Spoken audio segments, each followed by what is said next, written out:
So hey homies, welcome back to another novel explanation of renegade model and I hope कि तुम लोग बहुत ही ज्यादा अच्छे और मजे में होगे। वीडियो में आगे बढ़ने से पहले कहना चाहूंगी कि अगर इससे पहले का एपिसोड अभी तक चेकआउट नहीं किया है तो पहले जाओ और जाके उसे देख लो, वरना इस कमाल के चैप्टर में तुम्हें बिल्कुल भी मजा नहीं आने वाला। और अगर तुमने देख लिया है तो बिना किसी देर के आज की इस वीडियो को शुरू करते हैं। सो होमीज, जैसा कि हमने लास्ट चैप्टर में देखा था जहाँ पे वांग लिन, प्लेनेट रानी, उनके जो एंसेस्टर थे, साथ ही सुनशी और वो तीसरा बंदा यहाँ पर इन तीनों से कहता है कि अगर तुम लोगों को हुआन फैमिली से मेरी प्रोटेक्शन चाहिए तो तुम्हें मेरे अकॉर्डिंग सब कुछ करना होगा, जिस पे ये लोग मान जाते हैं। और साथ ही उस बंदे की जो भी बिलोंगिंग्स थी वांग लिन को, ये सभी लोग वो दे देते हैं। इसी के साथ वांग लिन को ये भी पता चलता है कि यहाँ पर जिस बंदे को इन तीनों लोगों ने मारा था, यानी कि जिसके पास वो रैंक 8 वाली फॉल्स गॉड पिल था, उसके पास वांग लिन को एक ऐसी चीज मिलती है जिसके जरिए से वांग लिन को यहाँ पर उस मेटल एलिमेंट के बारे में पता चल जाता है। तो वांग लिन निकल पड़ता है, लेकिन तभी यहाँ पर हुआन डोंग नाम का एक बंदा आ जाता है जो कि हुआन फैमिली से बिलोंग करता है। और ये बेसिकली लू मई को इम्प्रेस करना चाहता था और छाती चौड़ी करके आया था बड़ा बदला लेने, लेकिन बेचारे की किस्मत के उसका सामना वांग लिन से हो जाता है और जो बचाता है वांग लिन, बेचारे की सोल तक को वो नहीं छोड़ता। अब यहाँ पे हम देखते हैं कि वांग लिन को लू मई के बारे में भी पता चल जाता है कि ये असल में हुआन फैमिली को आगे चल के लीड करने वाली है। फिलहाल वांग लिन अपने उसी मेटल एलिमेंट के लिए सफर को शुरू कर देता है। वहीं दूसरी तरफ हुआन फैमिली को भी हुआन डोंग की मौत की खबर मिल जाती है। और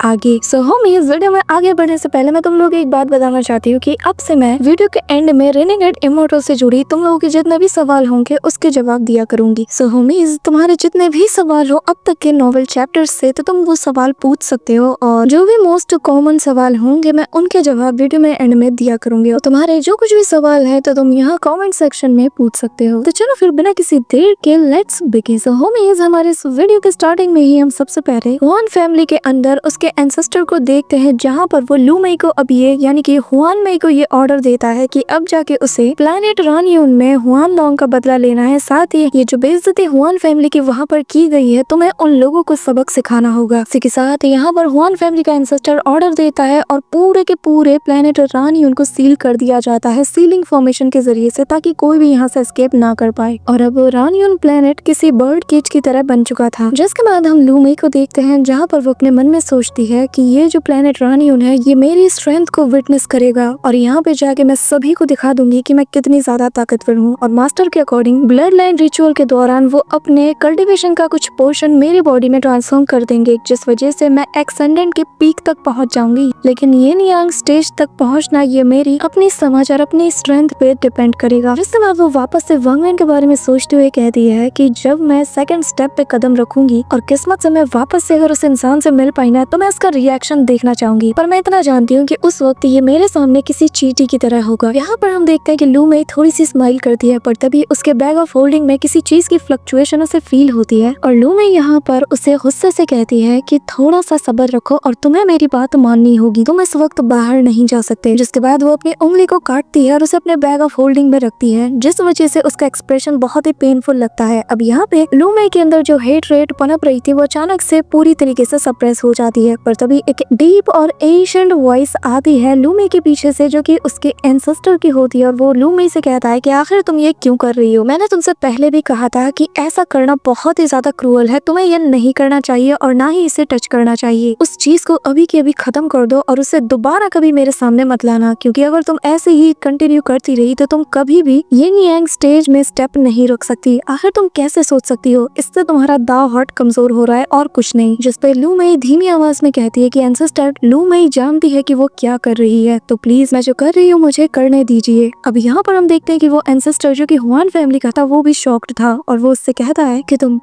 ऐसा क्यों कर रही हो? आखिर तुम ऐसे कैसे हो गई? वहीं दूसरी तरफ सीन शिफ्ट होता है और हम वांग लिन को देखते हैं, जहाँ पर उसका स्टार कंपास एक ड्रैगन में ट्रांसफॉर्म हो जाता है और वांग लिन यूनशिया प्लेनेट के पास पहुंच जाता है, जो कि दिखने में ग्रे कलर का लग रहा था क्योंकि उसके आसपास बहुत सा गैस मौजूद था। पर अपने 7th फ्लोर फॉर्मेशन के जरिए से वांग लिन फाइनली फाइनली उसके अंदर बहुत इजीली लैंड करता है। लेकिन यहाँ पर रेड क्लाउड के बीच में उसे कुछ मॉन्स्टर दिख रहे थे जो कि दिखने में किसी स्नेक जैसे लग रहे थे, और इन्हें देखते साथ ही वांगलिन जमीन के नीचे क्रैक के जरिए से आगे बढ़ने लगता है। और तभी इसका एक्सप्रेशन भी चेंज होता है क्योंकि उसने एंशिएंट गॉड टूसी की मेमोरी में इन बीस्ट्स को देखा था और इन्हें मूंगाजेर सरपेंट्स कहा जाता है। और ये जो बीस्ट है ये नेचर के द्वारा पैदा किए गए नहीं है, बल्कि ये तो एंशिएंट गॉड्स की बॉडी में किसी पैरासाइट की तरह जीते हैं। उनके बॉडी के अंदर जो उनका ब्लड है ये लोग उसी के जरिए से सरवाइव करते हैं, और कभी कभी तो ये एंशिएंट गॉड्स के लिए किसी मैजिकल ट्रेजर्स के तौर पे भी यूज किया जाता है। और आमतौर पर जब कोई एंशिएंट गॉड मारा जाता है तो उसकी बॉडी के अंदर मौजूद ये पैरासाइट भी मारा जाता है। पर किसी रेयर मौके पर ही ऐसा होता है कि एंशिएंट गॉड मारा गया लेकिन उसके बॉडी के अंदर मौजूद ये पैरासाइट यानी कि ये मूंगाजेर सरपेंट ये सरवाइव कर जाते हैं। और जितना ज्यादा ताकतवर एंशिएंट गॉड की बॉडी होगी उतना ही ताकतवर ये मूंगाजेर सरपेंट होते हैं। इसी के साथ हम देखते हैं कि वांगलिन इनके बारे में सोचे जा रहा था और वो कहने लगता है अगर एक ऐसा सरपेंट यहाँ पे मौजूद है तो क्या इसका मतलब ये है कि ये प्लेनेट एंशिएंट गॉड से रिलेटेड है। पर ऐसा कैसे हो सकता है क्योंकि ऑल हेवन स्टार सिस्टम में बहुत से पावरफुल लोग हैं, तो आखिर उन्हें इसके बारे में क्यों नहीं पता, उन लोगों ने इस बीस्ट को क्यों नहीं पकड़ा। यहाँ पे वांगलिन को डाउट होता है कि शायद यहाँ पर एंशिएंट गॉड में से किसी की बॉडी होगी क्योंकि ये जो पैरासाइट है ये उनकी बॉडी में ही पाए जाते हैं। इसी दौरान सीन शिफ्ट होता है और हम वापस से हमारे अलाइन स्टार सिस्टम का सीन देखते हैं जहाँ पे इतना टाइम बाद हमें सीतुनन को दिखाया जाता है जहाँ पर इनके पीछे दो लेडीज पड़ी थी और वो इन्हें पकड़ने का ट्राई कर रही थी और सीतुनन इनसे अपनी जान छुड़ा के भाग रहा था। और हम देखते हैं कि उनमें से एक लेडी सीतुनन को चिल्लाते हुए कहती है सीतुनन तुम आज नहीं बच सकते, हम तुम्हें पकड़ के रहेंगे क्योंकि तुम हमारे सेक्ट मास्टर के दिए गए ऑर्डर के अकॉर्डिंग पूरे लुआनफेंग और उसके आसपास के इलाके में तुम्हारा नाम वांटेड लिस्ट में है, तो इसलिए बेहतर यही होगा कि तुम सरेंडर कर दो। यहाँ पे हम देखते हैं कि सीतुनन भी गुस्से के साथ अपने दांतों को पीसते हुए कहता है कि उस औरत से कह दो कि मैं इसके चंगुल में नहीं आने वाला, खुद तो एक नंबर की ठरकी है और यहाँ मेरे पीछे हाथ धो के 100 सालों से पड़ी हुई है। यहाँ पे हम देखते हैं कि सीतुनन भाग रहा था और उसे भागता हुआ देखकर ये दोनों लेडीज जो कि सीतुनन के पीछे पड़ी थी वो यहाँ पर अपनी पावर्स का यूज करती है और उन हाथ में मौजूद लाइटनिंग बॉल्स को फ्यूज करके यहाँ पर एक इल्यूशनरी फिगर को क्रिएट करती है जो कि किसी सुंदर सी लेडी का था। लेडी भी सीतुनन को आवाजें देती है लेकिन सीतुनन तो यहाँ से पलट के देखता तक नहीं और भागता रहता है। इसी के साथ सीतुनन यहाँ पर अपनी जी जान लगाकर स्पीड को एक्सेलरेट करता है जिस वजह से वो खून की उल्टियां भी करता है क्योंकि वो यहाँ पर इतनी स्पीड को अपने ओरिजिनल सोल को बर्न करके अचीव कर रहा था। यहाँ पे सीतुनन कहता है कि अब मुझे जल्द से जल्द क्रॉस रोड कल्टीवेशन में तो जाना ही होगा और जब तक मैं निर्वाणा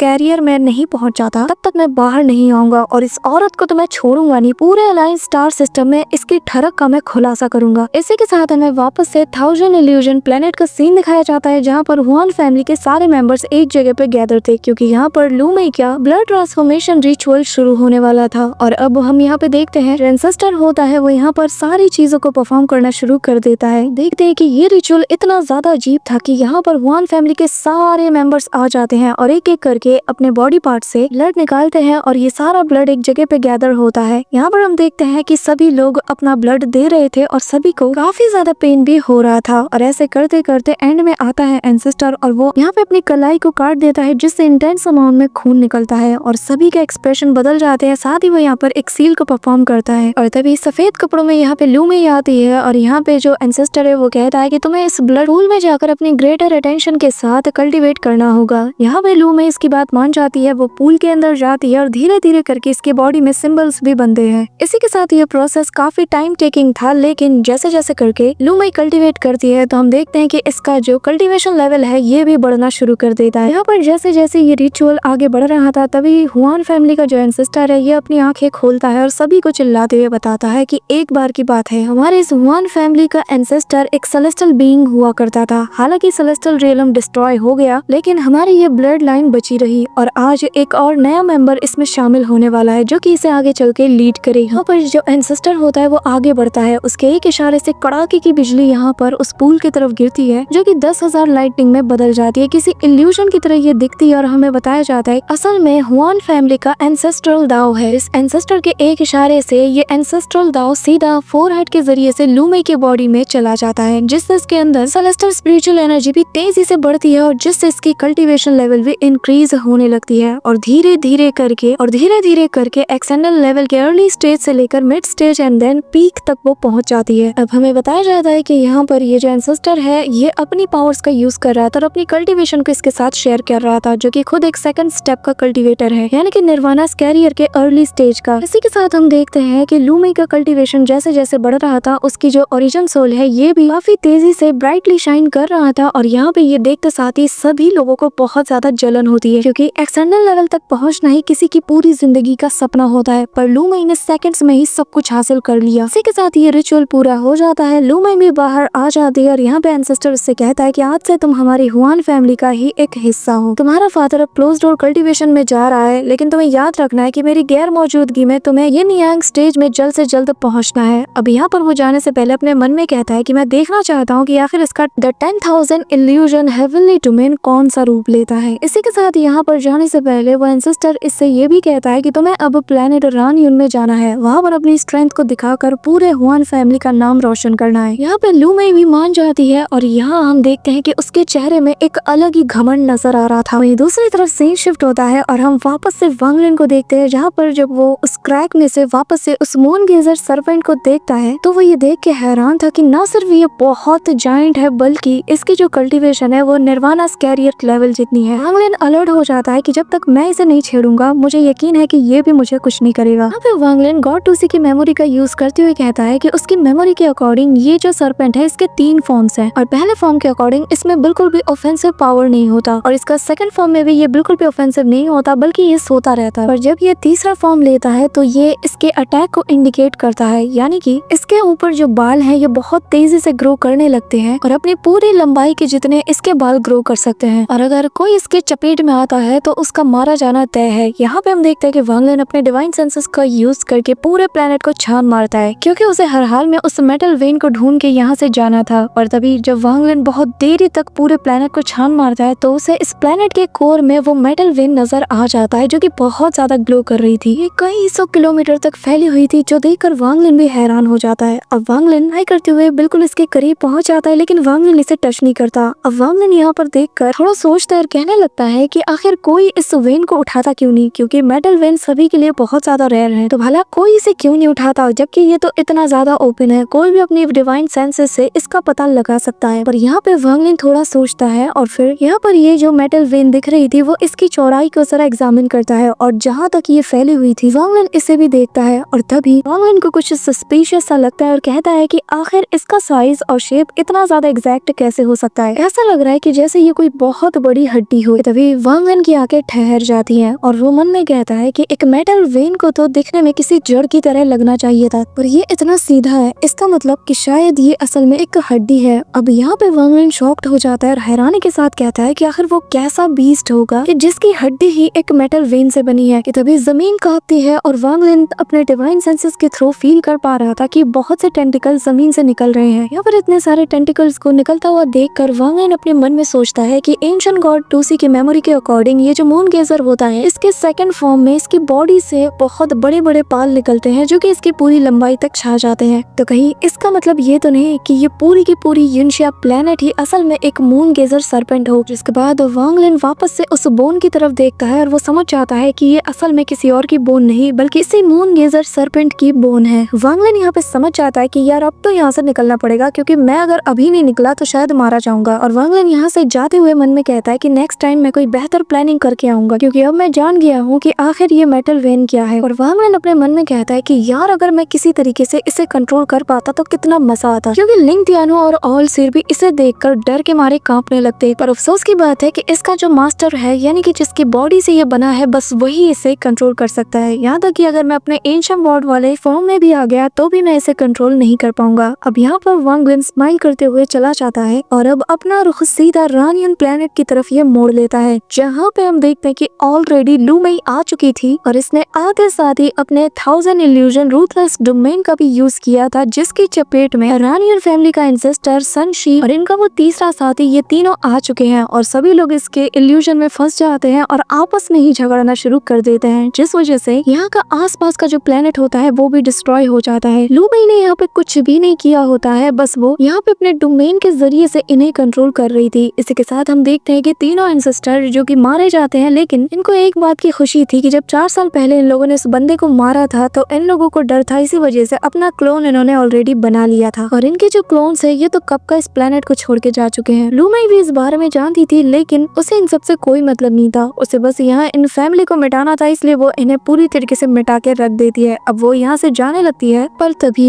उसके बैग में मौजूद वो चीज फ्लक्चुएट करने लगती है और उसे काफी फेमिलियर सी वाइफ एक दूसरे डायरेक्शन से आ रही थी और वो उसी डायरेक्शन में अपना रुख मोड़ती है। यहाँ पे हम देखते हैं कि वांग लिन रानियर प्लेनेट के बहुत ही करीब आ चुका था और वो देख कर ही पता लगा चुका था कि इस प्लेनेट को पावरफुल सीलिंग फॉर्मेशन से सील कर दिया गया है, जिस वजह से कोई भी एस्केप नहीं कर सकता। वांग लिन दौड़ाता है अपने डिवाइन सेंसेस और यहाँ पे वो लू मई को भी डिटेक्ट कर लेता है और अपना बंदा डरता नहीं, वो सीधा एंट्री मारता है जहाँ पे वो लू मई के बिल्कुल सामने था। अब यहाँ पर वांग लिन देखता है कि ये सभी तो मारे जा चुके हैं जिन्हें प्रोटेक्ट करने के लिए वो आया था, तो अब कोई डील बची ही नहीं। तो वांग लिन भी शांत रहता है। अब यहाँ पर लू मई मन में सोचती है कि यहाँ पर इन तीनों के मरने से पहले इन्होंने किसी शुमू नाम के बंदे का जिक्र किया था और वांग लिन की ऑरा ही बता रही थी कि हो ना हो ये वही शुमू है, पर ये फिर भी उससे पूछती है कि क्या हम कहीं मिले हैं। वांग लिन सीधा रूडली ना में जवाब देता है और यहाँ से जाने लगता है। और तभी लू मई हंसते हुए कहती है कि मैंने उम्मीद नहीं किया था कि मैं तुम्हें यहाँ पर देखूंगी, और वो भी इस लेवल के साथ। क्या तुम्हें सच में लगा था वांग लिन कि मैं तुम्हें भूल जाऊंगी? हाँ, तुम्हें नहीं पहचान पाऊंगी? जिस पे वांग लिन पलटता है, कहता है कि हाँ मैं वांग लिन हूँ जिसके सब्र का इम्तिहान तुम ले रही हो, तो बेहतर यही होगा कि चुपचाप यहाँ से चली जाओ वरना मारी जाओगी, और जिसके लिए तुम मुझे ब्लेम नहीं कर सकती। यहाँ पे हम देखते हैं कि वांग लिन जाने लगता है, पर तभी लू मई उससे कहने लगती है कि तुम्हें क्या लगता है मैं तुम्हें यहाँ इतनी आसानी से जाने दूंगी? जरा अपने कल्टीवेशन लेवल को देखो। जिस पे वांग लिन कहने लगता है कि तुम मुझे रोक भी नहीं सकती, और रही बात कल्टीवेशन लेवल की, तो तुम ये जो लेट स्टेज एक्सेंडेंट के पीक तक पहुंची हो ना, ये अपने दम पे नहीं पहुंची हो, बल्कि तुम्हारे उस एंसेस्टर ने तुम्हारी मदद की है। जिस पे लू मई कहती है कि तो क्या हुआ, पर कौन सा तुम मुझे अपने दम पे हरा सकते हो। यहाँ पर वांग लिन से वापस से कहता है कि मुझसे उलझने की कोशिश मत करो, और फिर वो यहाँ से जाने लगता है। पर तभी वो वांग लिन को टीज करते हुए कहती है कि क्या हुआ, तुम्हें लू मई से नहीं मिलना? आओ मैं तुम्हें मार के तुम्हारा काम आसान कर देती हूँ। यहाँ पर लू मई का नाम सुनते साथ ही वांग लिन को गुस्सा आता है कि आखिर इस औरत ने उसका नाम अपने मुंह से लिया कैसे। और वांग लिन बिना कुछ सोचे समझे प्रिपेयर करता है अपना फिंगर ऑफ डेथ, उसमें अपनी थंडर एनर्जी को ऐड करता है और वो सीधा उसे लू मई की तरफ थ्रो कर देता है। यहाँ पे लू मई भी इस अटैक के इम्पैक्ट को देख के शॉक्ड थी, पर इमीडिएटली वो भी कुछ सील्स को बनाकर उसे काउंटर करने लगती है कि तभी यहाँ पर एक तेज बिजली से गिरती है और फिंगर ऑफ डेथ से टकराती है। अचानक से सब कुछ यहाँ पे डिसॉल्व हो जाता है और वांग लिन से लू मई कहती है कि जैसा कि मैंने अंदाजा लगाया था, और देखो मैं बिल्कुल सही निकली, तुम अभी एक्सटेंडेंट के अर्ली स्टेज पे हो। इसी दौरान वांग लिन निकालता है अपना 7 स्वॉर्ड फॉर्मेशन और इसकी तरफ थ्रो कर देता है, जो देखते साथ ही लू मई अपने हाथों में एक जेड को पकड़ी होती है और फिर अपने आईब्रोज के बीच में टच करती है और हम देखते हैं कि यहाँ पे रेड बटरफ्लाई का फिगर अपीयर होता है। वो आते साथ ही वांग लिन पे अटैक करती है और कहती है कि वांग लिन हमारा भी कुछ मैटर है जो कि आज मैं यहाँ पे क्लियर करने वाली हूँ। इसी के साथ हम देखते हैं कि वो वांग लिन पर अपने फ्लावर पेटल से अटैक करती है और जिसे कि वांग लिन अपने 7 स्वॉर्ड फॉर्मेशन से काउंटर करता है। इसी के साथ इन दोनों के बीच क्लोज कॉम्बैट भी होता है, लेकिन वांग लिन जानता था कि यहाँ पर इससे लड़ने का कोई फायदा है नहीं, क्योंकि भले ही इसके अंदर बटरफ्लाई का ट्रू ऑरा हो, लेकिन वो वांग लिन के आगे कुछ भी नहीं। इसी के साथ वांग लिन यहाँ पे अपने अंडरवर्ल्ड रिवर को भी एक्टिवेट करता है, जो कि यहाँ पे किसी ड्रैगन की तरह दहाड़ मारती है और फिर पलक झपकते ही वो रेड बटरफ्लाई के इस बॉडी को पूरी तरीके से अपने अंदर समा लेता है। रेड बटरफ्लाई भी वांग लिन के इस दाव इंटेंट को देख के हैरान थी, पर जैसे जैसे उसकी फिगर डिसअपीयर हो रही थी कि तभी वो एक स्मॉल फिगर में चेंज हो जाता है। फिगर धीमी आवाज में कहता है अंकल। इस आवाज में एक पेन था और यहाँ पे वांग लिन के सामने लिटिल ज़ोरू होती है, जिस वजह से अंडरवर्ल्ड रिवर पूरी तरीके से रुक जाता है। यहाँ पे वांग लिन का एक्सप्रेशन भी पूरी तरीके से चेंज होने लगता है, क्योंकि यार वो ज़ोरू को कैसे मार सकता है। पर तभी ज़ोरू उससे कहती है कि अंकल प्लीज मुझे मत मारे, मेरी कोई गलती नहीं। यहाँ पर वांग लिन को आता है गुस्सा और वो चिल्लाते हुए लू मई से कहता है कि लू मई तुम अपनी हद पार कर रही हो। यहाँ पे लू मई का इल्यूजन इतना ज्यादा रियल होता है कि इवन की वांग लिन को भी अब रेजिस्ट करने में दिक्कत आ रही थी, पर तभी वो अपने माइंड को कंट्रोल करते हुए कहता है कि नहीं, ये सब कुछ एक फेक है। ज़ोरू यहाँ इस ऑल हेवन स्टार सिस्टम में कैसे आ सकती है। इसी के साथ हम देखते हैं कि वांग लिन के पेरेंट्स भी वॉइड में से बाहर आते हैं। फिर यहाँ पे वांग ज़ो भी बाहर आता है। इसी दौरान मास्टर दीथियान को भी हम देखते हैं। एक एक करके वॉइड में से वांग लिन को जानने पहचानने वाला हर एक बंदा आता है। सभी लोग वांग लिन से शिकायत करते हैं कि क्या तुम हमें मारने वाले हो। यहाँ पे एंसेस्टर दूथियान कहने लगता है कि तुमने तो मुझसे कहा था कि तुम हमारे सोल रिफाइनिंग सेक्ट की लेगेसी को आगे बढ़ाओगे, आखिर तुम्हारे इस वादे का क्या हुआ। पर हद तो तब हो जाती है जब वांग लिन के सामने ली मुअन का फिगर आता है और वो वांग लिन को बहुत प्यार से देखे जा रही रही थी और तभी वो रोते हुए कहती है कि वांग लिन, मैं आपकी वजह से मारी गई, आप मुझे बचा नहीं पाए। वांग लिन की आंखें नीमूआन को देखकर ठहर जाती हैं और तभी वांग लिन खुद से कहने लगता है कि नहीं, ये सब के सब फेक है। जिस पे नीमूआन कहती है कि वांग लिन, यहाँ मुझे देखिए, क्या मैं भी फेक हूँ? इसी दौरान यहाँ पे लू मई सामने आती है और वांग लिन से कहती है कि 10,000 इल्यूजन हेवनली डीमन, ये जो मेरा इल्यूजनरी डोमेन है ये 10,000 डीमन जैसा है। ये जब भी किसी को अपनी चपेट में लेता है तो उसकी बॉडी के अंदर ऐसे समा जाता है कि उसके पैदा होने से लेकर के अब तक की जो भी यादें होती हैं ये सबको कॉपी कर लेता है। यहाँ पर लू मई की इस हरकत को देखकर वांग लिन कोल्ड निगाहों से कहता है कि तुम्हारे अंदर मेरे लिए इतनी नफरत है कि तुम मेरे पास तक पहुंच गई। सो होमीज, इस वीडियो का लाइक एम रखते हैं 3K लाइक्स और 500 कमेंट्स, और इसे तुम जितनी जल्दी पूरा कर दोगे नेक्स्ट वीडियो तुम्हें उतनी ही जल्दी देखने को मिल जाएगी। So that's it for today guys. I hope कि तुम सबको आज की ये वीडियो काफी ज्यादा पसंद आई होगी। अगर हाँ तो वीडियो को लाइक करना, चैनल पे नए हो तो सब्सक्राइब करना। तो मिलते हैं नेक्स्ट वीडियो में, तब तक के लिए बाय।